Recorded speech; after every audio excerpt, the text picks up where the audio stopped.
Have you ever opened your electricity bill and just felt completely lost and wondered where all those charges are actually coming from? Well, today we're going to dive into a pretty fascinating new blueprint for how we could pay for power. It's a model designed to make the entire system way more transparent, efficient, and, at the end of the day, fairer for everyone. It's a feeling we can all relate to, right?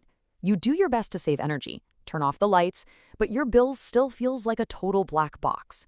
You are definitely not alone in thinking this. The way the market's set up right now, it often hides the real costs and who's really responsible for them. And, a huge part of that confusion boils down to these hidden costs with weird names like uplift.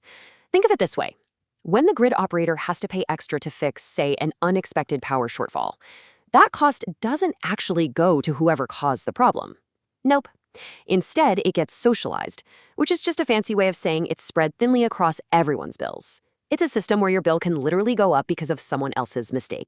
All right, so let's dig in a little deeper and break down exactly where the current system kind of goes off the rails. And this, right here, is the crucial point. In the system we have today, if a power plant is inefficient, or if a whole neighborhood decides to crank their AC at the most expensive time of day, those extra costs, they often get socialized. That just means everybody's bill goes up a little bit to cover the gap. There's a total disconnect between what you do and what you pay. Okay, so that's the problem.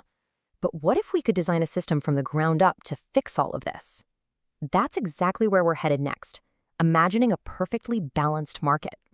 The big idea here is to start treating the electricity market like a modern tech platform, something that directly connects suppliers, that's the generators, and consumers, that's us. The main goal is to perfectly match what's needed with what's available, basically second by second. And the whole thing is built on this really foundational promise. It's called a closed accounting boundary. All it means is that every single dollar is accounted for. Every cost is tracked from where it started to who should pay for it, which completely gets rid of those murky uplift charges we were just talking about. So, if the system is totally transparent, how does the money actually flow? Let's start on the supply side and take a look at how the power generators get paid for what they do. So this model gets really smart. It splits a generator's payment into two crystal clear streams. The first is an availability payment. You can think of this like paying them just to be on standby, ready to fire up at a moment's notice. The second is the energy payment, and that covers the direct cost of the fuel that actually burned to make electricity. This separation is absolutely key. Now, this is where it gets really cool. To figure out that availability payment in a fair way, the system borrows a concept from game theory called the Shapley value. Just imagine the power grid is a team, and the game is keeping the lights on. The Shapley value is a way to calculate exactly how much each player, each power plant, really contributed to that win. So, let's just walk through it real quick. The system is constantly looking at the whole grid and asking itself, how much less reliable would we be if this specific power plant wasn't here? By calculating that marginal contribution for every single generator, it can assign a super precise, fair payment for their value to the system's stability. It's not some flat fee anymore. It's a dynamic reward for being reliable. Okay, so we know how generators get their money, but who pays them? That's us, right?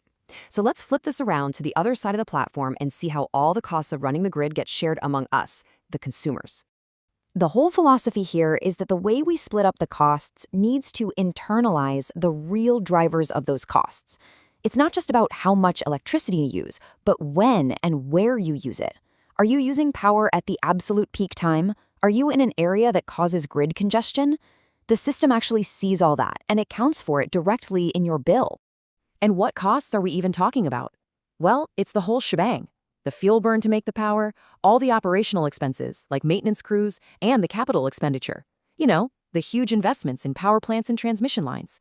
In this new model, every single one of those costs gets allocated transparently. So it all comes down to this simple but incredibly powerful principle, cost causation. If your behavior, like running every appliance you own during a heat wave at 5 p.m., puts a high cost on the system, your bill is going to reflect that. But if you shift your usage to off-peak hours, you impose less cost, and so you pay less. Simple as that. Okay, this all sounds great in theory, right? But what does it actually look like for you and me? Let's talk about how this model would totally transform the monthly bill we're all so used to.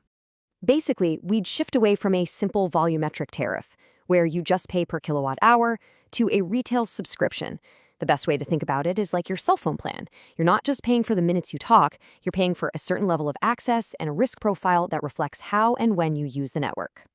And the impact is just crystal clear.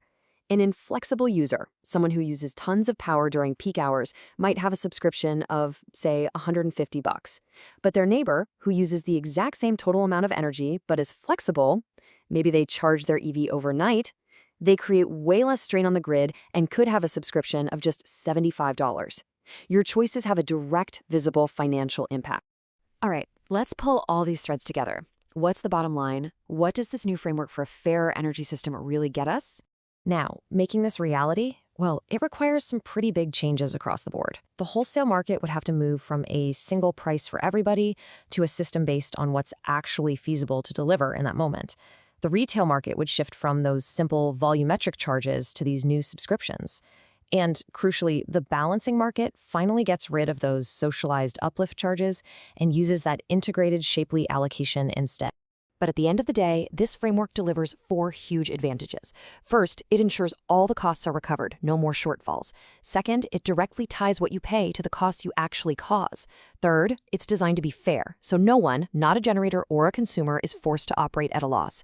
And fourth, and maybe best of all, it gets rid of those confusing, unfair balancing charges for good. Look, it's a radical shift in thinking, really. We're moving from a blunt instrument to a precision tool. And it leaves us with a really compelling question to think about. If we can make the consequences of our energy choices clear and direct, could we unlock a future that is not only fairer, but fundamentally smarter and more sustainable for all of us? It really is a powerful idea to chew on. Thanks so much for tuning in.